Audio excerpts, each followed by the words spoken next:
आगे बढ़ने से पहले हम आपको यह जरूर बताना चाहेंगे कि हमारे देश ने 43,000 वर्ग किलोमीटर की भूमि अब तक चीन को तोहफे में हम एक के बाद एक देते चले गए, लेकिन आज तक हमारे देश का ये जो टुकड़े टुकड़े गैंग है, इसने कभी आवाज नहीं उठाई। हमारे देश के मीडिया का ये जो इतना बड़ा हिस्सा है, इसने कभी आवाज नहीं उठाई। और अब आप देखिए कि कैसे हमारे ही देश का एक वर्ग चीन के प्रोपेगेंडा को आगे बढ़ा रहा है और अपने देश का नहीं बल्कि चीन का साथ दे रहा है। अब हम आपको एक कहानी सुनाना चाहते हैं और ये कहानी हमारे देश में चीन की टीम में खेलने वाले लोगों को बहुत बुरी लगेगी, उन्हें अच्छा नहीं लगेगा, क्योंकि जब जब हम ये कहते हैं कि चीन की सेना बहुत कमजोर है, तब तब हमारे ही देश के इन लोगों को हमारी बात बहुत चुभती है और ये बार बार ये कहते हैं कि आप ये क्यों कह रहे हैं कि चीन की सेना कमजोर है। और जिस दिन 15 जून को जब ये संघर्ष, खूनी संघर्ष हुआ था गलवान की घाटी में और हमारे 20 सैनिकों के शहीद होने की खबर आई थी, बहुत बुरी खबर थी। मुझे याद है उस दिन भी बहुत सारे लोगों ने, उन्हें इस बात का दुख नहीं था कि हमारे 20 सैनिक हमने खो दिए, उन्हें इस बात की खुशी थी कि हमारी बात गलत निकल गई, उन्हें इस बात की खुशी थी। और वो बार बार ये लिख रहे थे कि देखा, हम कहते थे कि चीन के सैनिक बहुत शक्तिशाली हैं, चीन की सेना बहुत शक्तिशाली है, आप गलत बात बता रहे थे, देखिए चीन की सेना ने हमारा क्या हाल किया। उन्हें इस बात की खुशी थी, लेकिन हमें इस बात की खुशी है कि भारत की सेना ने हमारे देश की नाक कटने नहीं दी, बल्कि पीएलए का बहुत बड़ा अपमान किया। अब आपको एक कहानी और सुनाते हैं।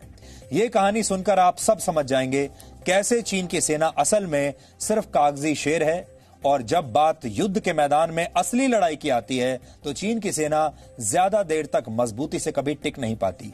उनका शरीर मजबूत नहीं है और उनका मन भी मजबूत नहीं है। 1962 के भारत और चीन युद्ध को 17 साल बीत चुके थे। इन 17 वर्षों में चीन की सेना ने कभी कोई बड़ा युद्ध नहीं लड़ा। चीन एक और नया युद्ध लड़ने के लिए बड़ा बेचैन था और वो इसके लिए लगातार बहाने ढूंढ रहा था।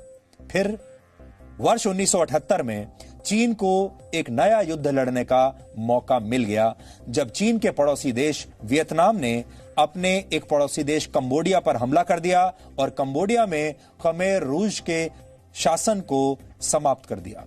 कंबोडिया की कम्युनिस्ट पार्टी के सदस्यों को खमेर रूज कहा जाता है और इसका शासक था पोल पॉट।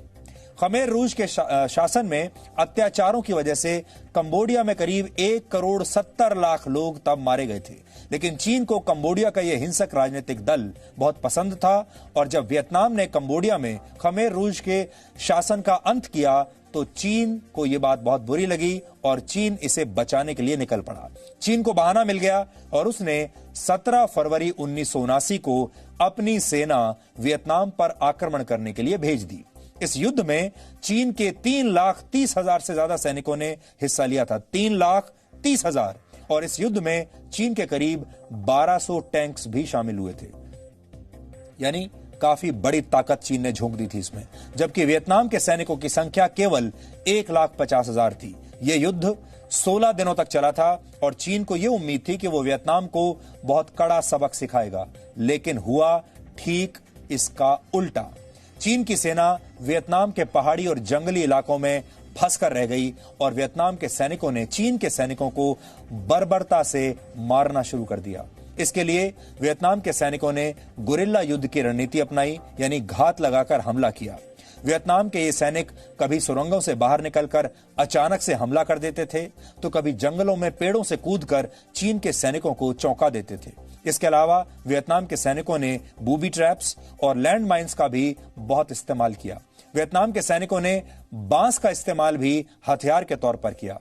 आप जानते हैं, वियतनाम के पास ना तो पैसा था ना हथियार थे, लेकिन उनके सैनिकों में हिम्मत की कोई कमी नहीं थी। वो लड़ना चाहते थे और इसीलिए चीन के आधुनिक हथियारों का सामना उन्होंने बांस से किया। वियतनाम के सैनिक नुकीले बांस के टुकड़ों को जगह जगह जमीन में गाड़ कर छिपा देते थे। इससे तेजी से आगे बढ़ते चीन के सैनिक अचानक गिर जाते थे और गंभीर रूप से घायल हो जाते थे। वियतनाम चीन के मुकाबले बहुत छोटा देश है, ना तो उनके पास उतना पैसा है, ना उतनी बड़ी सेना है और ना ही हथियार है। चीन के साथ युद्ध के समय वियतनाम के पास सैनिकों और हथियारों की बेहद कमी थी, लेकिन 16 दिनों तक चले इस युद्ध में चीन को भारी नुकसान उठाना पड़ा और उसके करीब 30,000 सैनिक मारे गए। हालांकि चीन ने दुनिया के सामने हमेशा यह दावा किया कि उसके 30,000 नहीं बल्कि सिर्फ 6,000 सैनिक ही मारे गए थे। युद्ध में वियतनाम के भी करीब 20,000 सैनिकों की जान गई। विशेषज्ञ बताते हैं कि इस युद्ध में चीन को 50% सफलता भी नहीं मिल पाई थी, यानी आधी सफलता भी नहीं मिली। चीन को न सिर्फ वियतनाम से वापस लौटना पड़ा बल्कि वो कंबोडिया में तैनात वियतनाम की सेना को भी पीछे धकेलने में नाकामयाब रहा, यानी वियतनाम से चीन हार गया उस समय। इस युद्ध में चीन की हार के 2 बड़े कारण बताए जाते हैं। आपको भी, अगर आप इतिहास के जानकार हैं या आप और ज्यादा जानना चाहते हैं तो आपको इस पर ध्यान देना चाहिए। 2 कारण थे चीन क्यों हारा। पहला कारण, ध्यान से सुनिएगा आप, पहला कारण था कि चीन की सेना में जो निचली रैंक के अधिकारी थे वो बड़े और महत्वपूर्ण फैसले लेने में सक्षम नहीं थे, बड़े फैसले लेने के काबिल नहीं थे और उनके ऑन द स्पॉट गलत फैसले चीन पर भारी पड़े। और दूसरा कारण यह था कि चीन के सैनिकों का मनोबल बहुत गिरा हुआ था। अपने परिवार के मोह में रहने वाले चीन के बहुत सारे सैनिक या तो छुट्टियों पर चले गए थे या फिर उन्होंने युद्ध में हिस्सा ही नहीं लिया था। और जो लोग लड़ भी रहे थे वो अपने परिवारों को इतना मिस करते थे कि जल्दी से जल्दी वहां से भाग जाना चाहते थे। यहां से आपको समझ में आएगा कि चीन की सेना का असली डीएनए क्या है। और हम आपको पहले दिन से यह बात बता रहे हैं कि मानसिक रूप से चीन के जो सैनिक हैं वो लड़ाई के लिए बने ही नहीं हैं। उन्हें जबरदस्ती सेना में भर्ती किया गया है। ये वहां पर 1 चाइल्ड पॉलिसी का एक बहुत बड़ा नतीजा है। ये सारे लोग लड़ना नहीं चाहते, अपने अपने घरों में रहना चाहते हैं। इनमें से ज्यादातर बातें हमें कंटेम्परेरी एशियन स्टडीज का एक रिसर्च पेपर जब मिला वो हमने पढ़ा, उसमें भी बहुत सारी बातें ये लिखी हुई हैं जिसे चीन और वियतनाम युद्ध के बाद तैयार किया गया था। आज चीन के पास बेहतर हथियार जरूर हैं, लेकिन चीन की सेना की 41 साल पुरानी ये 2 कमजोरियां आज भी वैसे की वैसी ही हैं। हम जानते हैं भारतीय सेना में जो सैनिक हैं, हमारे जो बड़े बड़े कमांडर्स हैं, वो हमसे ज्यादा ही जानते होंगे। उन्हें पता है कि चीन की क्या कमजोरियां हैं, लेकिन हमारा काम है कि हम सैनिकों के साथ साथ देश की जनता को भी बताएं कि चीन की सेना की क्या कमजोरियां हैं। चीन के सैनिक ना तो फैसला लेने में सक्षम हैं और ना ही चीन के सैनिकों का मनोबल बहुत ज्यादा है। चीन की सेना खुद ये मानती है कि उसके 20% जवान युद्ध लड़ने की योग्यता ही नहीं रखते, सिर्फ संख्या बल बढ़ाने के लिए उन्हें वहां पर रखा हुआ है। गलवान में भारत के सैनिकों ने चीन की सेना के मनोबल को और भी गहरी चोट पहुंचाई है और चीन शायद ही कभी इससे उबर पाएगा, इतने बड़े अपमान से। अब सवाल यह है कि भारत चीन को कैसे रोक सकता है और कैसे भारत अपनी जमीन पर कब्जा करने के लिए उसके इरादों पर हमेशा के लिए पानी फेर सकता है। लॉन्ग टर्म सॉल्यूशन इसका क्या हो सकता है? तो आज हमने 3 लॉन्ग टर्म सॉल्यूशंस निकाले हैं जो हम देश के सामने और देश में जो फैसला करने के लिए हमारे जो नेता हैं उनके सामने रखना चाहते हैं। इसके 3 तरीके हैं। पहला है सर्विलांस, दूसरा है संचार और तीसरा है संख्या। चीन को रोकने के ये 3 तरीके हैं। सबसे पहले आप सर्विलांस का महत्व समझिए। इसे हमने लिया है इजराइल से। इजराइल अपनी सीमा की सुरक्षा करने के लिए सर्विलांस और इससे जुड़ी टेक्नोलॉजी की मदद लेता है। उसी तरह भारत को भी चीन के साथ लगी अपनी 3,500 किलोमीटर से ज्यादा लंबी सीमा पर सर्विलांस टेक्नोलॉजी की मदद लेनी चाहिए, क्योंकि इतनी बड़ी और लंबी सीमा पर हम अपने सैनिक कब तक तैनात करते रहेंगे। इन सीमाओं पर सैनिक तैनात करने के बजाय हमें सर्विलांस पर ध्यान देना चाहिए, टेक्नोलॉजी पर ध्यान देना चाहिए। हमारे पास सैटेलाइट्स ऐसे होने चाहिए जो लगातार इन पर नजर रखें। हमारे पास टेक्नोलॉजी ऐसी होनी चाहिए ताकि हम अपने सैनिकों की जान खतरे में न डालकर टेक्नोलॉजी के आधार पर दूर बैठे हुए भी ये पता कर दें कि चीन की सेना ने एक कदम भी अगर आगे बढ़ाया है तो हमें यहां बैठे पता चल जाए कि वहां क्या हो रहा है। टेक्नोलॉजी, सैनिकों की संख्या कम करनी चाहिए वहां पर और टेक्नोलॉजी बढ़ानी चाहिए।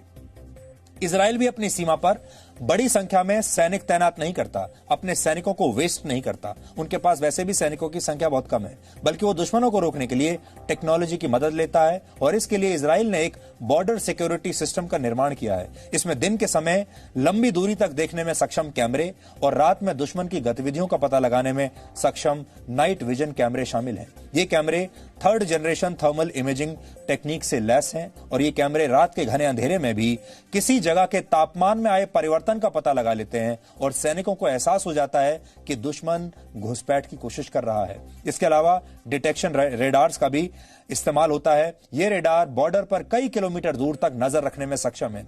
इजरायल ने सीमा पर जो दीवार बनाई है उसमें मोशन सेंसर्स लगे हुए हैं और जैसे ही कोई घुसपैठिया दीवार को छूता भी है तुरंत कंट्रोल रूम में इसकी सूचना मिल जाती है। इजरायल ने सीमा के पास जमीन के नीचे भी सिस्मिक सेंसर्स लगाए हैं। सिस्मिक सेंसर्स वो होते हैं कि जैसे ही दुश्मन सीमा के पास सुरंग खोदने की कोशिश करता है तो ये सेंसर्स एक्टिव हो जाते हैं।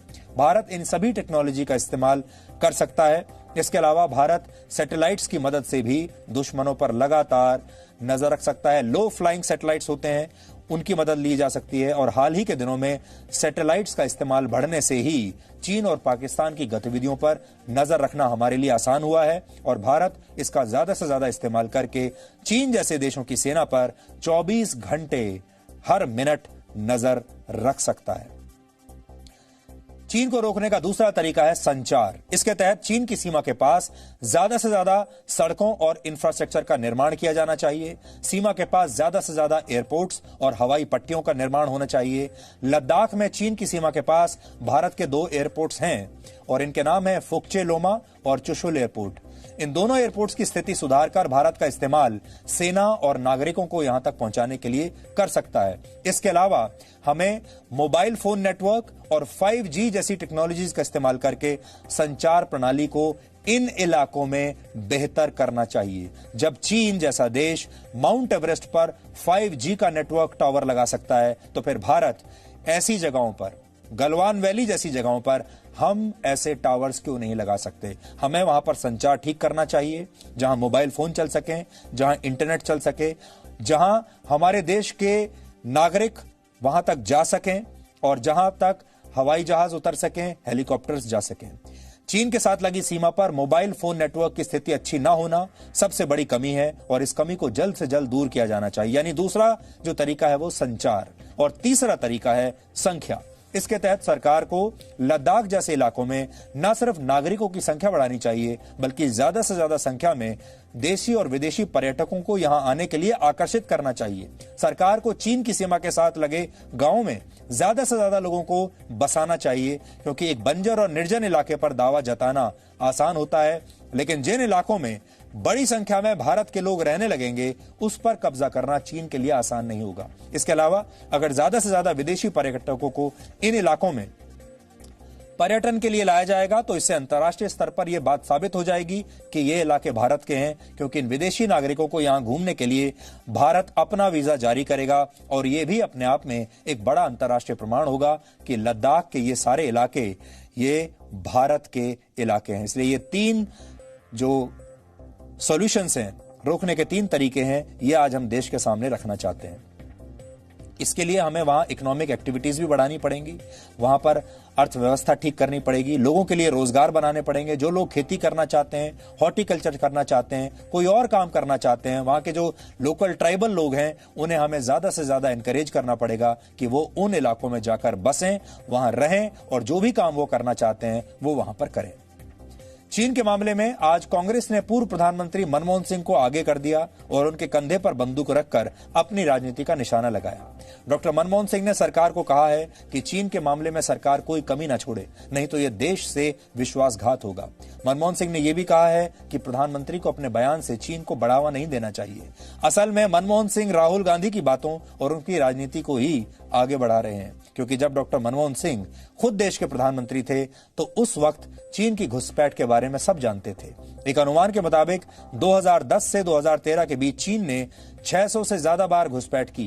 कांग्रेस के शासन में ही देश की 43,000 वर्ग किलोमीटर जमीन चीन ने छीन ली है, लेकिन उस समय इनमें से कोई नहीं बोला। लेकिन अब हमें तो देश में ऐसे नेताओं की तलाश है जो चीन के राष्ट्रपति शी जिनपिंग से भी 1-2 सवाल पूछ सके। क्या ऐसा कोई नेता है हमारे देश में जो चीन के राष्ट्रपति शी जिनपिंग को कोई पत्र लिख सके या ये उन्हें ये बता सके कि कैसे चीन गलत रास्ते पर चल रहा है? क्योंकि उनसे मिलना अलग बात है, उनका प्रोपेगेंडा वो लोग यहां आगे बढ़ा रहे हैं। हमें भरोसा है कि ऐसा कोई नेता नहीं होगा हमारे देश में जो चीन से भी ये सवाल कर सके। आप अपनी सेना से सवाल कर सकते हैं, अपने प्रधानमंत्री से भी सवाल कर सकते हैं, लेकिन चीन को लेकर हमारे देश में बड़ी अजीब सी खामोशी है क्योंकि चीन के नेता भारत के कुछ नेताओं के वैचारिक पूर्वज हैं और अपने ऐसे पूर्वजों से तीखे सवाल अब कौन पूछेगा। कांग्रेस और वामपंथी दलों की सोच देश को पता चल गई है, क्योंकि इनके नेता चीन की आलोचना करने से ज्यादा भारत सरकार की आलोचना में लगे हैं। इतना ही नहीं, जब इन नेताओं ने गलवान घाटी में चीन के हमले की खबर सुनी तो ये भारत सरकार पर जमकर कटाक्ष कर रहे थे। लेकिन गलवान घाटी में भारतीय सैनिकों की वीरता की कहानी पर इन लोगों की बोलती अब बंद हो गई है। आज आपको इस पर जरूर विचार करना चाहिए कि जब हमारे बड़े बड़े नेता अपने बड़े बड़े बंगलों में बैठकर ये कहते हैं कि भारत ने चीन के सामने सरेंडर कर दिया, तो क्या ये हमारी सेना का अपमान नहीं कर रहे? ये सीधे सीधे हमारी सेना का ही अपमान है। Presenting B News app available on Google Play and App Store. Download it now.